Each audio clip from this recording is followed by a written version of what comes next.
We have breaking news, Bears fans. It looks like Lamar Jackson might not be playing after all. Going to spend a few minutes on this, then send you guys to our full mailbag episode here. Home solo with my son this morning, so don't have time for a full 15-minute breakdown. But Ian Rapoport just tweeted out about 20 minutes ago that, according to sources, Lamar Jackson's full practice, put that in air quotes, from Friday was as the scout team quarterback, and that is typically an indication that he would not return to play and that he is a week away. The exact tweet reads as follows. Sources: Ravens quarterback Lamar Jackson ran the scout team on Friday, an indication that the two-time MVP is a full week away from returning despite having a full practice. Tyler Snoop Huntley signed off the practice squad, would be in line to start versus the Bears if Jackson can't go. Now, is this a confirmation that he's out? No, I would guess they still work him out tomorrow morning, but Vegas thinks Lamar's out. The line ballooned up to 7.5 yesterday and was down to 7 this morning, and as soon as Rapoport tweeted this out, it went down to Ravens -3. Now, Baltimore is still a slight favorite at home, but -3 at home, it's basically a pick 'em, and that's probably fair if Lamar doesn't play because the Bears are decimated at cornerback without obviously Tyreek Stevenson, Kyler Gordon, Jalen Johnson, who continues to be out, no Cole Kmet. So, you're going to have Nashawn Wright, probably Nick McLeod, and Josh Blackwell as your three starting corners in nickel defense. So this is not some gimme if Lamar doesn't play, but it's obviously a big deal. If Lamar plays, you're a noticeable underdog considering the pieces you're out on defense. But if he doesn't, go win this game, man. Go win this game. And that's the attitude regardless. But, man, this is big news. It seemed like yesterday there was momentum toward him playing. And, again, I don't think this is official. I'm guessing they have not made a final call on this. Lamar does fall into the category of player of, even if he doesn't practice that much, if he can go, he knows the playbook, third year in the offense with Todd Monken. So if he can play, you would think he would, but it's a pretty significant report from Ian Rapoport. So we'll see if there's more information as the rest of the day and obviously tomorrow morning comes. We'll find out. We're T-minus 26 hours until kickoff of Bears and Ravens in Baltimore at M&T Bank Stadium. You guys let me know, will Lamar Jackson play? Type Y for yes, or you can type in for no. Now stay tuned because coming up here on Chicago Bears Now, we're going to send you to our mailbag episode that we already recorded. Took a bunch of your questions, so plenty to come. Hit that subscribe button and bear down.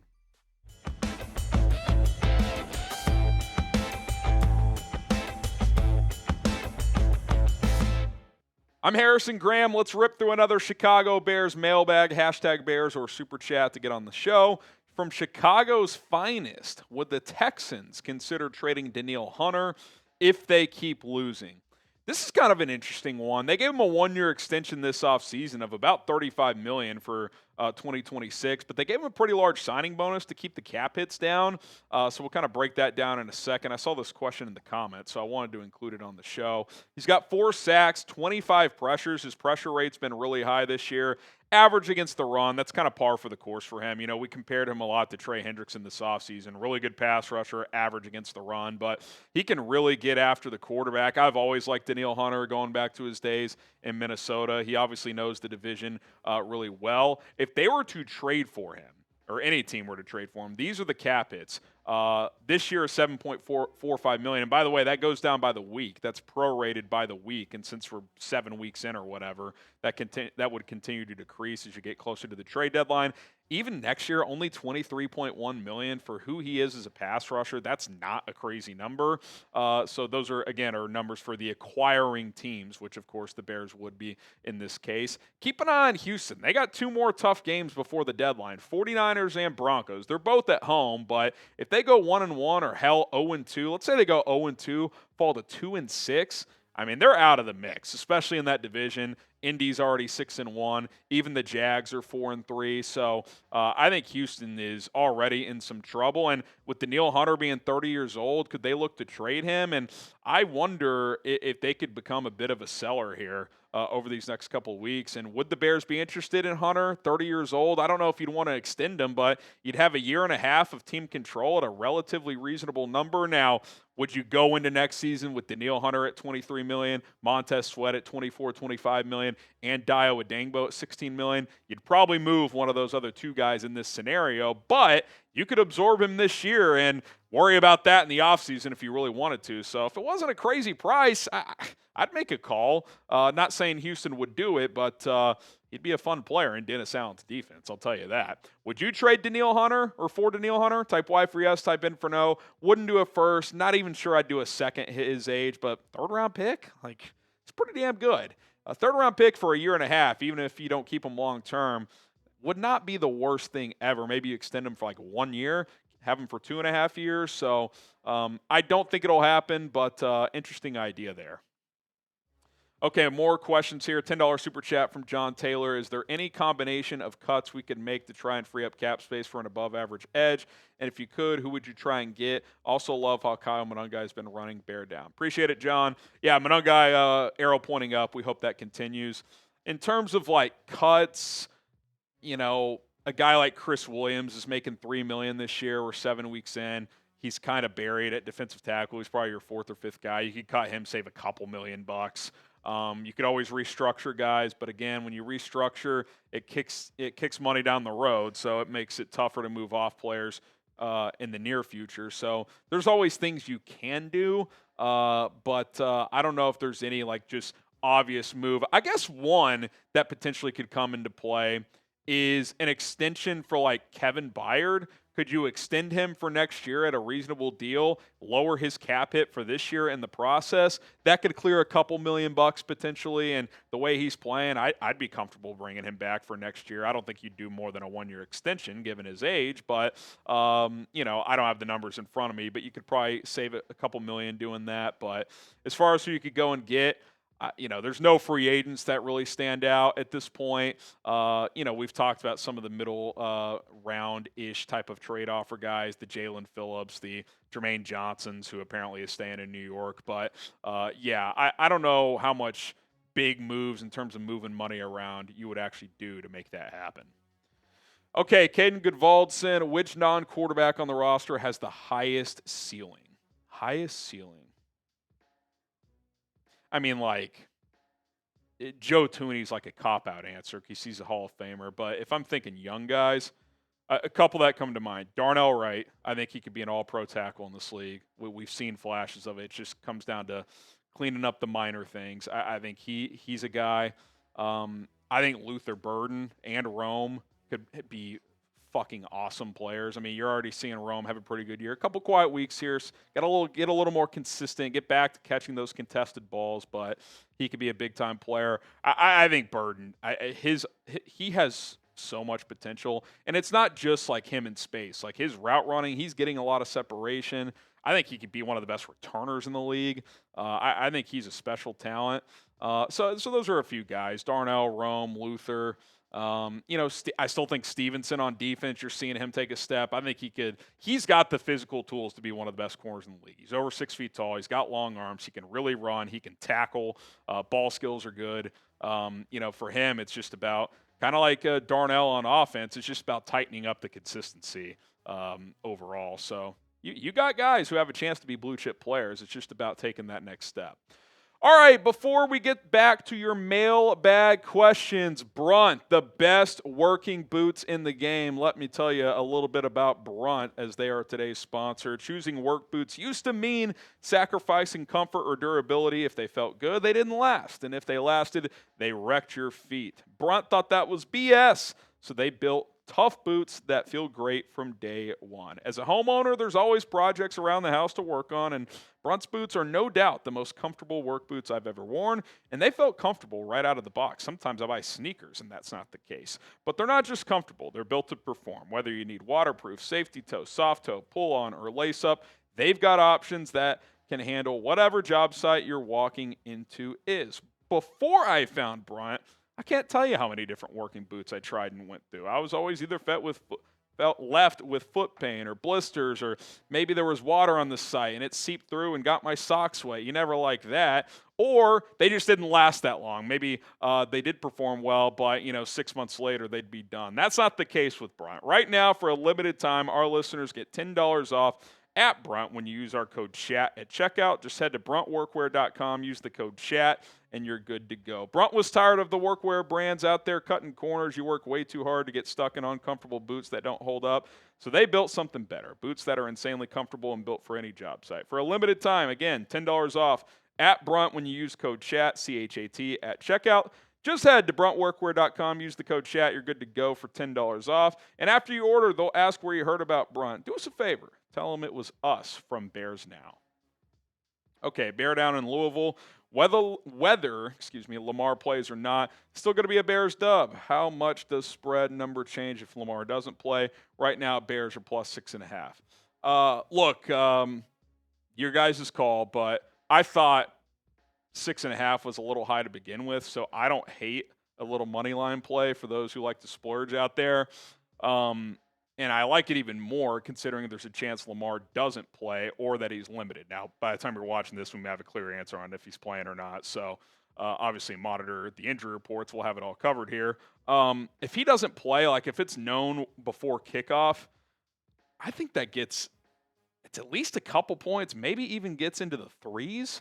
I really like the Bears' chances if he doesn't play, but I also think the Bears can win this game if he does. I think that number's high, even though, like I've said all week, this is an empty the tank game for Baltimore. They're getting guys healthy. They're 1-5. They have to have this game. They're at home, coming off the bye. There's a lot of reasons to like the Ravens in this one. I understand Vegas making them a favorite, but a touchdown favorite, that's a little rich for a team going up against a team that's won 4 in a row.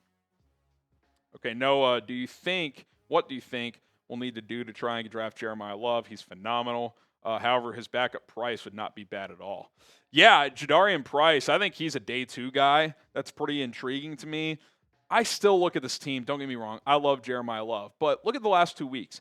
Ben Johnson can make it work with non-elite running backs. Now, it makes you salivate at the idea of if he got an elite talent like a Jeremiah Love, how good it could look. But at the same time, like, if there's a big-time edge rusher in the first round that you like when you're picking, or a left tackle, those are just more valuable positions. I'm not saying I wouldn't take Jeremiah Love in the first round if he was sitting there for the Bears, but if there's some guy that can get after the quarterback, because Ryan Poles has put a lot of money into this defensive line, but what he hasn't done is spent a premium pick on a defensive lineman. Like, go get one. First round, second round, get one. Left tackle, you might have to go draft one early. So I love Jeremiah Love, but look at these last 2 weeks, man. It's best running attack in the NFL. I don't think it's going to continue at this clip, but Ben Johnson will find answers in the run game, and I would like to upgrade long term, but you can also upgrade on day 2. There might be another free agent you like. Who knows? If this continues, by the way, Swift and Monungai, they could be your backs next year. Like that could be perfectly fine. So let's see how this plays out. I understand the Jeremiah Love stuff. Fun player, talented player, but that's not going to be an all eggs in one basket situation. I think getting an impactful lineman on either side of the ball, that would be an area I would rather attack. All right, subscribe today. We do these live mailbags. Take your questions every Monday and Thursday at 4 o'clock Central Time. So hit that sub button, turn on the notification bell. That way you know when we go live and do these mailbags. Also, we go live every game day. So not only do we break down the game, pregame, in-game reaction, post-game shows, but throughout the course of the game, we're answering your questions as well. So plenty of opportunities to get on the show. All you got to do is subscribe and join us. All right, Mike Media, 1923. If Stevenson is out, how does our D shift in the game plan? Yeah, I mean, are you a little less aggressive in terms of how often you're running man coverage? The good news is the Ravens have good receivers, but they don't have like a Jamar Chase, right? Like, in some ways, you're happy you're playing Baltimore this week and Cincinnati next week and not vice versa. Because if Stevenson was out and you were rolling with Nashawn Wright as your number 1 outside guy against Jamar Chase and T. Higgins, that would be a concern.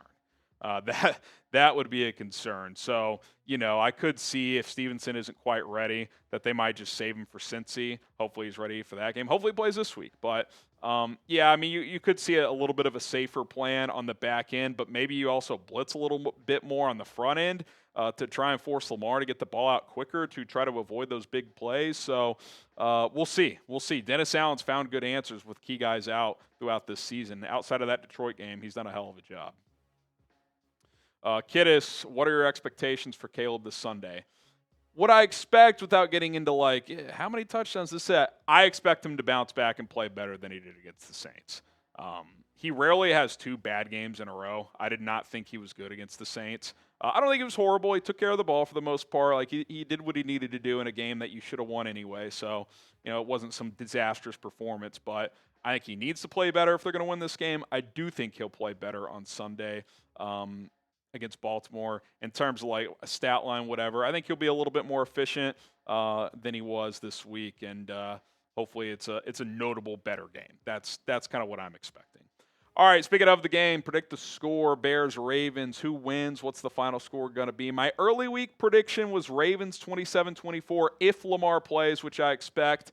I reserve the right to change that before kickoff, but that's where I'm sitting right now. We'll see what it looks like on Sunday.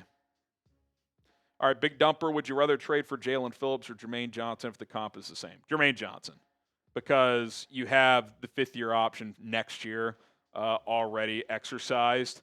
So you get a year and a half of control. Jalen Phillips, you almost have to extend him if you trade for him. Now, if it's like a 6th-round pick, okay, you could treat it like a rental, then make a call in the offseason.